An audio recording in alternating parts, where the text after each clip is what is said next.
আমাদের বিরোধীদের একেবারে ৮৭,০০০ ভোটে হারিয়ে দিয়ে শাইনিকে পবিত্র সংসদে পাঠানোর যে টিকিট আপনারাই প্রথমে ব্যবস্থা করেছেন, এর জন্য আপনাদের প্রথমেই ধন্যবাদ, প্রথমেই অভিনন্দন, প্রথমেই ভালোবাসা জানাই। আর কিছু নেতা যারা পাঁচিলে বসেছিল, যারা পাঁচিলে বসে বসে দেখছিল কি হয় কি হয়, আর কিছু নেতা ক্ষুদ্র দু একজন আছেন যারা হয়তো আমাদের তৃণমূল কংগ্রেসের টিকিটে জিতেছিলেন, তারা পিছন থেকে ছুরি মেরেছিলেন। জেলা পরিষদের সদস্য, নাম বলতে অসুবিধা নেই, খাদিজা বেগম, এই বেগমজি পিছন থেকে চক্রান্ত করলেন, আমরা ধরে ফেললাম। বেগমজির সঙ্গে আরো কিছু ছিল, তারাও পিছন থেকে চক্রান্ত করেছিল। কেউ কেউ জেলে বসে সেখান থেকে চক্রান্ত করেছিল, বলেছিল যদি ভাঙড়ে তৃণমূল কংগ্রেস জেতে তাহলে আমাদের রাজনৈতিক ভবিষ্যৎ নষ্ট হয়ে যাবে। কিন্তু আমি ভাঙড়ের মানুষকে ধন্যবাদ জানাই, দলটা সবার ঊর্ধ্বে, ব্যক্তি সবার ঊর্ধ্বে নয়, শওকত মোল্লা সবার ঊর্ধ্বে নয়। দলের নেত্রীর নাম মমতা বন্দ্যোপাধ্যায়, নেতার নাম অভিষেক বন্দ্যোপাধ্যায়, আর দলের সিম্বলটা হলো জোড়া ফুল, দলটার নাম তৃণমূল কংগ্রেস। আপনারা সেই মমতা বন্দ্যোপাধ্যায়, অভিষেক বন্দ্যোপাধ্যায়ের পাশে থেকে এই ভাঙড়ে শেষ হাসিটা হাসিয়েছিলেন। আমি আপনাদের কুর্নিশ জানাই। লক্ষ্য 2026 পাখির চোখ বিধানসভা নির্বাচন, আমাদের স্বপ্নের বিধানসভা ভাঙড়।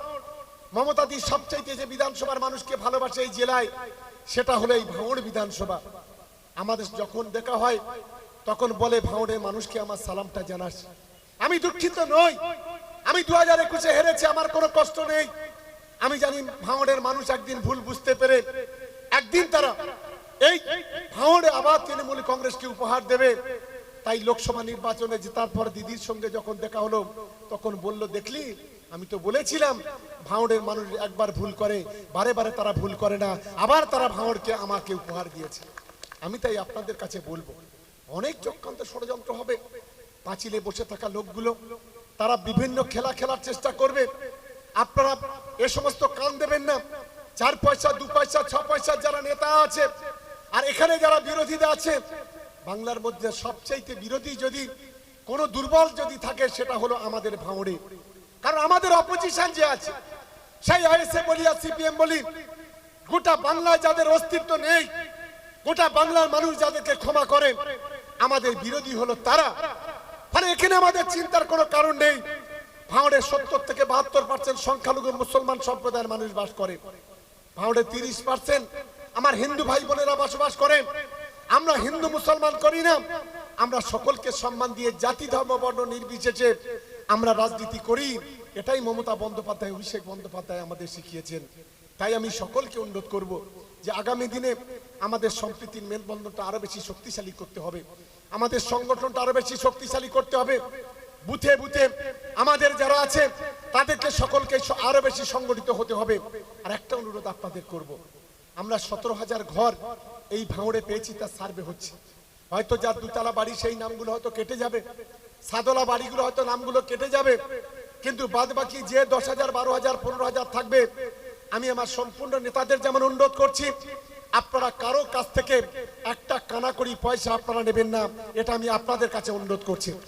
আর আমি যারা বেনিফিশিয়ারি এই গোটা ভাঙড়ে যারা আছেন, গোটা ভাঙড় 1 নম্বর 2 নম্বর ব্লকে যারা আছেন, আজকের এই প্রকাশ্যে মঞ্চ থেকে ঘোষণা করছি, যদি আমাদের কোন নেতা, সে বুথের নেতা হোক, অঞ্চলের নেতা হোক, সে ব্লকের নেতা হোক, সে বিধানসভার নেতা হোক, সে কোনো পঞ্চায়েত সমিতির মেম্বার হোক কিংবা জেলা পরিষদের মেম্বার হোক, যদি কারোর কাছে 1 টাকা ঘরের জন্য চাইতে যায়, গালে একটা থাপ্পড় কষিয়ে দিয়ে আমাদের কাছে খবরটা পাঠাবেন।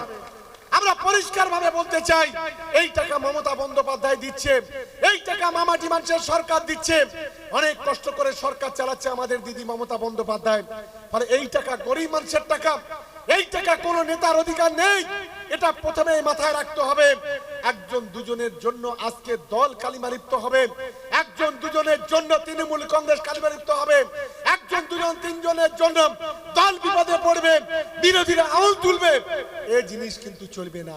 এটা আমি সকলের কাছে অনুরোধ করছি। কি আমার সঙ্গে সবাই একমত তো নাকি? ধন্যবাদ সকলকে, এটাই আমরা চাই। আর আমি এখানকার যুব সমাজ আর ছাত্র সমাজ, এখানকার তরুণ সমাজের ছেলেদের কাছে আমি বিশেষ করে অনুরোধ করব যে বিশেষ করে যারা আছেন, আগামী দিনে যুবরাই আমাদের ভবিষ্যৎ। ভাঙড়ের নেতৃত্ব আজকের ফার্স্ট জেনারেশনের কাছ থেকে সেকেন্ড জেনারেশন হাতে গেছে। আমি আনন্দিত। আজকের মঞ্চে যারা বসে আছে নেতৃত্বরা দেখুন, 18 থেকে 40-50 বছর বয়স, তার বেশি কারণ নেই। 90% আমাদের 2-4 জন সিনিয়র আছে, তাদেরকে আমরা সম্মান করি। আজকে যৌথভাবে ভাঙড় ঘুরে দাঁড়িয়েছে, রুখে দাঁড়িয়েছে। আগামী দিনে ভাঙড় বিধানসভা, ক্যানিং পূর্ব বিধানসভা যৌথভাবে প্রতিটা লড়াই, আন্দোলন, সংগ্রামে লড়াই করবে। কোন জায়গায় 1 ইঞ্চি জমি ছাড়া জায়গা আমাদের নেই।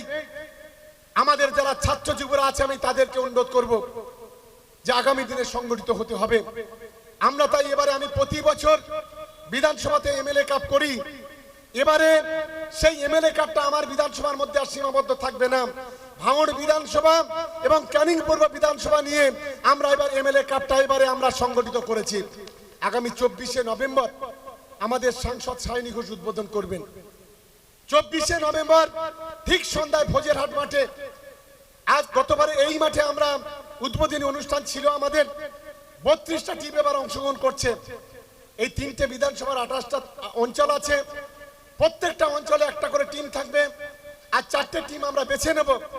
সেই 4টে টিমও আমরা নিয়ে 32টা টিম আমরা করছি।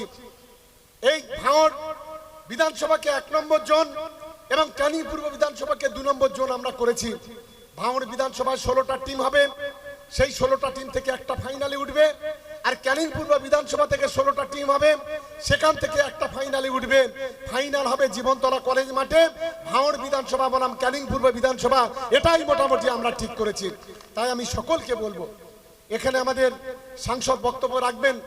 আমি নিশ্চিতভাবে মনে করি যে 3 জন সাংসদ আমাদের এই খেলার মাঠে উপস্থিত থাকবেন। অনেক বিধায়করা থাকবেন, সায়নী ঘোষ থাকবেন, আমাদের বাপি হালদার থাকবেন এবং প্রতিমা মণ্ডল, 3 জন সাংসদ থাকবেন এবং সঙ্গে সঙ্গে আমাদের প্রায় 10-12 জন বিধায়কও থাকবেন। আপনাদের সকলকে আমি আমন্ত্রণ করছি ঠিক বেলা 5টার সময় ভোজেরহাট মাঠে 24 তারিখে একটা বর্ণাঢ্য পরিবেশের মধ্য দিয়ে আমরা এই ফুটবল টুর্নামেন্টটা করছি। কারণ শুধু রাজনীতি করলে হবে না, রাজনীতির সঙ্গে বিনোদনমূলক অনুষ্ঠান, রাজনীতির সঙ্গে খেলাধুলা, রাজনীতির সঙ্গে সামাজিকমূলক অনুষ্ঠান, রাজনীতির সঙ্গে ধর্মীয় অনুষ্ঠান সব মিলিয়ে একাকার হয়ে আমাদের আগামী দিনে এই ভাঙড় বিধানসভা এবং ক্যানিং পূর্ব বিধানসভাকে একটা সংগঠিত জায়গায় নিয়ে যেতে হবে।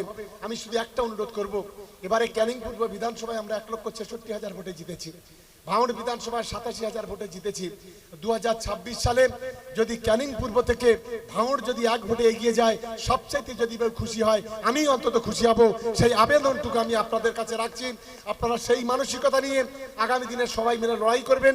এই কথা বলে সকলকে আরো একবার ভাঙড় বিধানসভা তৃণমূল কংগ্রেসের পক্ষ থেকে, রাজ্য তৃণমূল কংগ্রেসের পক্ষ থেকে, আমাদের সকলের অন্তঃস্থল থেকে আপনাদের ধন্যবাদ, অভিনন্দন, ভালোবাসা, নমস্কার, প্রণাম, সালাম, শ্রদ্ধা জানিয়ে বিজয় সম্মেলনের পক্ষ থেকে আরো একবার ধন্যবাদ জানিয়ে আমার বক্তব্য শেষ করছি।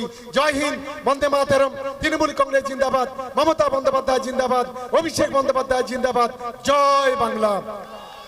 একটা স্লোগান হোক না, জয় বাংলা।